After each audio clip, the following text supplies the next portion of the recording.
All right, today we're going to try and crack the modern college admissions code.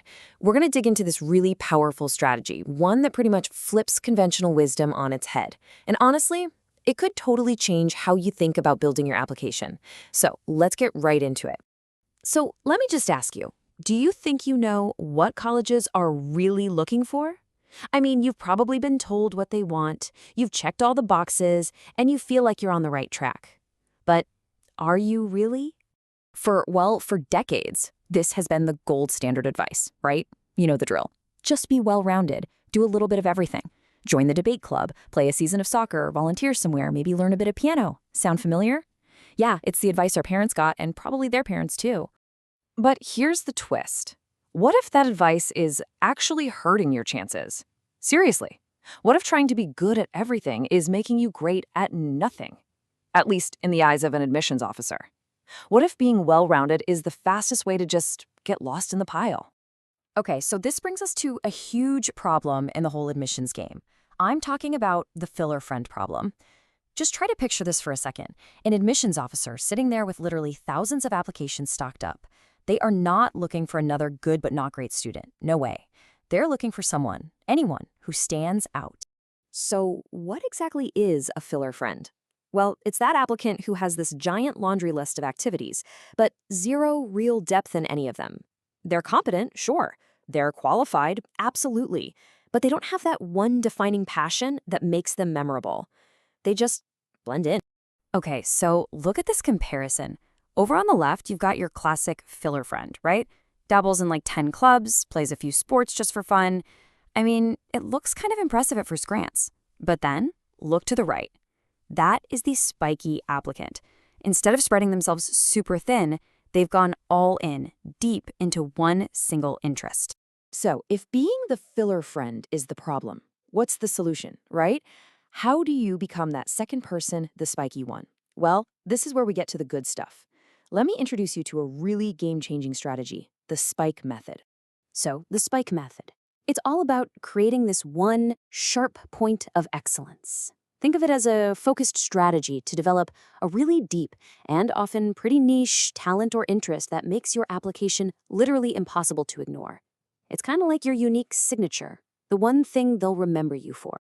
Yeah, it's about being a specialist, not a generalist. Forget trying to be a jack of all trades. The real goal here is to become a master of one. You want to be the applicant they remember for that one specific, impressive thing. Okay, so what makes a spike? What actually counts? Because this is where a lot of people get it wrong. They think it has to be some huge world-changing achievement, like you cured a disease or won a national math competition. But nope, that's not it at all. A real spike, a true spike, has a few key things going for it. First, it's usually a niche interest, something that makes you unique. Second, it shows deep, genuine passion, not just checking a box. It also shows that you took the initiative to become an expert. And this last one is super important. It's something you've pursued for a long time, not something you just picked up 2 months before applications were due. And get this, a spike can be almost anything. I'm serious. There's this story of a student who turned a summer job, pressure washing driveways, into a full-blown, profitable small business. We're talking marketing plans, customer testimonials, the whole shebang. That is a spike. Or you think that's kind of out there?